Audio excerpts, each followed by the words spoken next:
Hey YouTube, it's Mike Peng Gangster here, and today we're playing the 6 Bounty Turbo, the $64 one, um, and Raise. we're on the bubble. This guy says sorry. We have no choice to put pressure on him because of the. He shouldn't be calling with nothing here, unless he doesn't understand ICM whatsoever. Because Fold. the min cash is 100. Him calling here with 2.6 would be devastating because he just basically loses out on the min cash. Now I did fix the if these guys fold, we're going to be shoving here again. Fold. If we're going to be shoving, I actually going to be shoving on everybody here. We're going to put maximum pressure. I do apologize for noise. There's people over, but I figured I'll do All in. one more video of GG Poker because it seems like you guys enjoyed. Well, I would say you guys. Fold. I imagine you guys enjoyed the last Fold. video. Again, people need to be folding here all the time. So people that don't understand ICM, like when you're on the bubble and you're guaranteed to collect the min cash, that should be your number one priority is to min cash. You have to understand one thing. I know Ace King is a nice hand, but the min cash is worth more than your Ace King. And I understand some people want to win the tournament. Once you're in the money, of course, at that point, you don't care no more about ICM before reaching the final table. So you go with. I mean, some people say ICM is always important, but I don't think it's important no more once you're in the money. So this is where you go for those type of hands and stuff like that. But in this particular moment, with one player being on the bubble, one player away hitting your min cash, I've seen people fold aces. Okay, unfortunate. The min cash is worth more than aces. That's the honest truth. It kind of sucks. It's hard to believe, but it's the honest truth. So for people that sometimes wonder why they don't min cash, or at least they're not making profit in tournaments, because most likely they're taking risks at moments that they shouldn't. It's very important to maximize Check. the profit that you do tournament to tournament. So you can't, like I said, you cannot win a tournament Call. without getting into the money. So Check. once you're in the money and you're going for the win, Bet. this is when you could apply maximum pressure if you're someone that doesn't really care about the little pay jumps, and you care about the win. And you could also apply that same pressure on the final table if the money doesn't matter to you, right? But for people that are, they're here to make profit and stuff like that, the number one thing for someone that wants to make profit is to think of money. And hitting the min cash is guaranteed money. So you take Check. that money. Give me a second, Check. guys. My bottle of water here. Now we do have one guy here with 1.3 big blinds, but he's only worth Fold. $15. So what is $15? $15 is the guy's bounty, and for example, $15 in this $64.50 tournament, that is the minimum bounty that a person gets on their head. So he's not worth much. He's worth 10k chips, but it's just not worth it. I mean, it's always worth getting $15, but I mean, it's just not worth you playing crazy hands to try to knock a guy that's worth $15. There's certain bounties that you go for more than others, of course.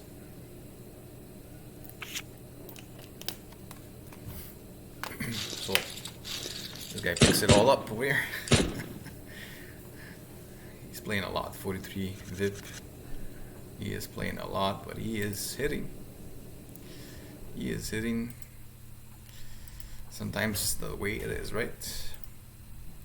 I know some people will wonder why do I mark certain people, certain colors? Well, for example, I'm not gonna defend you. Fold. I'm not gonna defend Check. you. Hit trips. Should have defended, but you could defend pretty much with any connected hand. The reason why I didn't want to defend with 7-4 is because I just don't want to get in trouble with hands like this. So I don't base myself on result-oriented boards. For example, we hit trips here, right? But I don't care about hitting trips here. And look at that. Perfect example. Hit trips over here.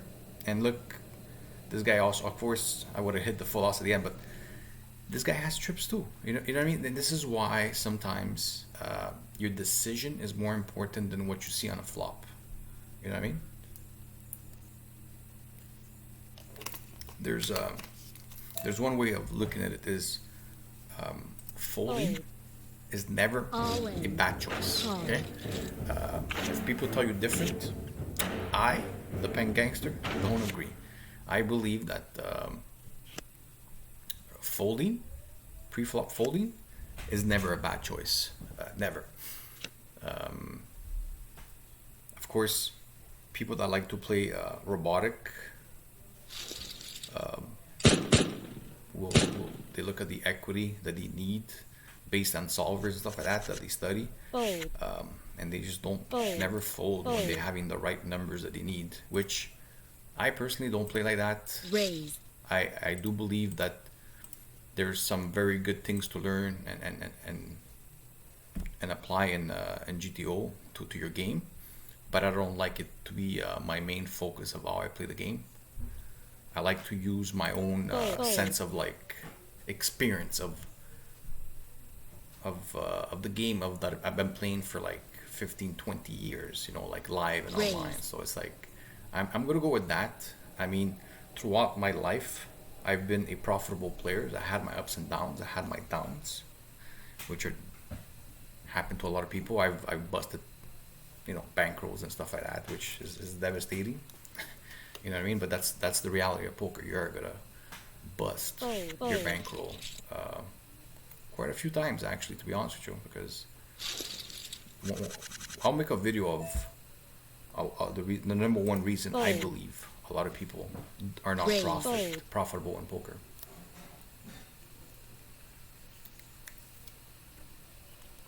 So yeah, before I said that there's certain people that I tag certain colors. Like there's this guy, for example, where he's I want to say pink, whatever this is. So this guy must have been somebody I already had tagged before.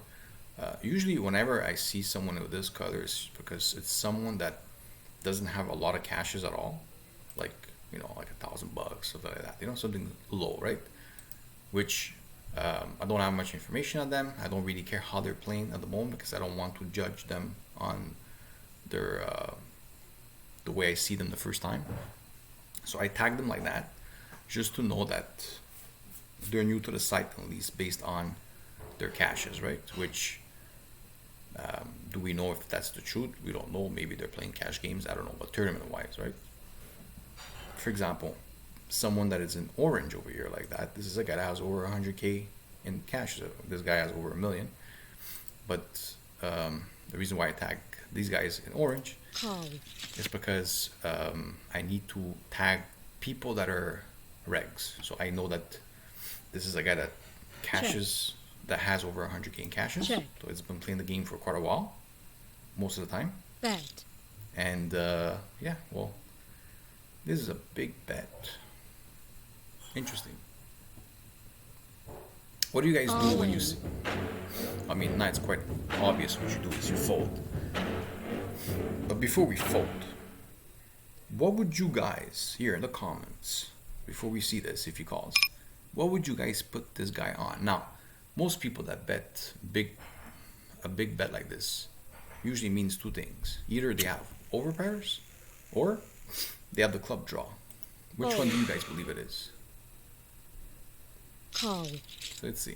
Overpair? No, he has the ace 7. Wow. That is such a bad play. Let's hope he loses. Does. That is extremely bad. I would have put this guy more on a set. because he flatted the flop. But the fact that this guy has ace 7 there, Fold. such a bad player. So when you see someone do something stupid like that, for example, I could put them in green. Of course, I could also put a note on them. Now this guy is worth $114. Okay, that is way more than any pay jump I'm gonna get. So I'm actually gonna be calling over here because this guy is worth so much money. He's worth more than any pay jumps, and since I'm ace suited, this guy could be doing this also with a lot of Broadway type of hands. So we're gonna go for it. Fold. Okay, he's doing it with a complete shit hand. He hits the flush here. It's good. Wow.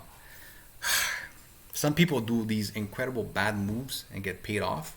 I know some people are like, why are you calling that with an a6? I'm calling that with an a6 because of the pay jumps. I'm not gonna get a $114 pay jump until I get to the final table. So calling a guy that's worth $114 with an ace suited, knowing that he could be doing this with a lot of Broadway type of hands, is a good gamble. Now, unfortunate for me, I lose that flip. I was 60-40 pre-flop. Fold. Sucks. Fold.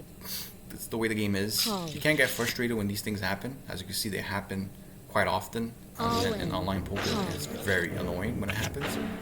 But you gotta go with your read. For example, I believe that making a call there for $114 worth bounty is worth it, especially that the guy has a very high VIP. What a very high VIP means is that someone that plays a lot of hands. So basically, he does a lot of bad stuff. So that's why I was putting him easily on some sort of like Broadway type of hand. I did not expect him to be that weak with a king.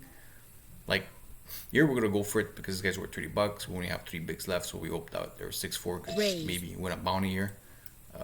We just go for it. If the tournament ends here, the tournament ends here. There's not much we can do about it. We're getting in our 3 bigs with a potential of winning a $30 bounty because we're pretty much devastated with our stack after that bad play by this guy here. But he wins, we lose. We could still be winning this hand. You don't know. 6-4. We have outs most likely. Let's see what kind of outs we have here. Queen Jack, King 6. That's not a hand we want to see. 6-4. We're pretty much fucked here. Yeah, we're dead. This guy is gonna win. Unfortunate. It is what it is. This guy would have hit the 8. We do lose. We do cash.